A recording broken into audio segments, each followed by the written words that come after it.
You've prayed, fasted, and vowed to stop. So why does lust still ambush you when you least expect it? The truth is, you're not weak. You've just been fighting the wrong battle. Because lust isn't defeated by willpower alone.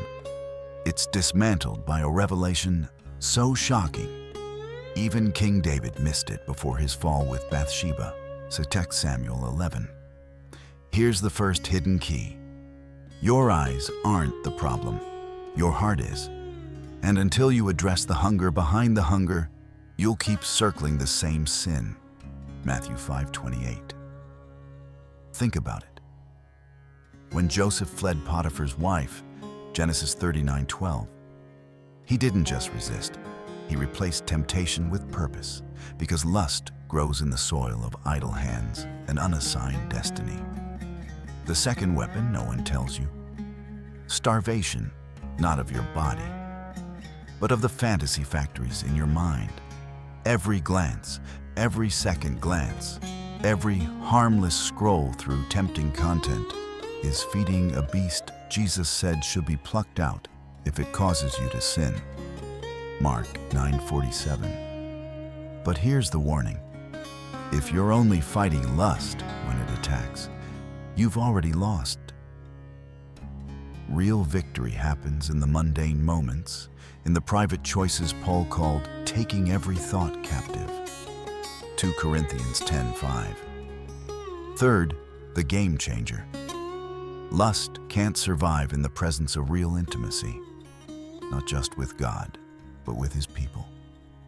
David's downward spiral began in isolation, 2 Samuel 11:1, while Samson's secret struggles exploded under the weight of lonely strength.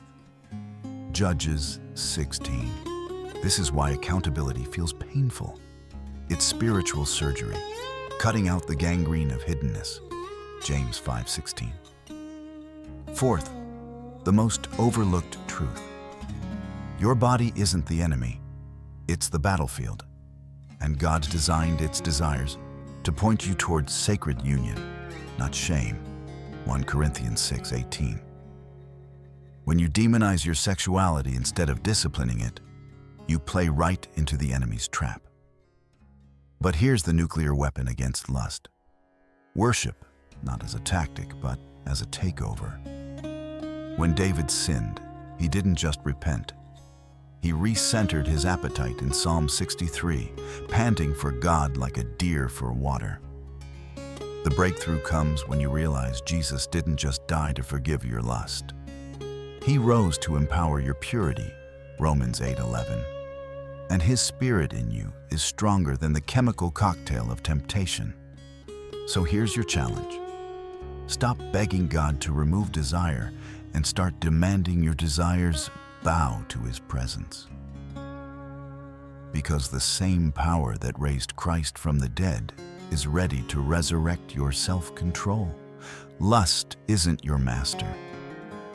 It's a trespasser on holy ground, and today you hold the eviction notice.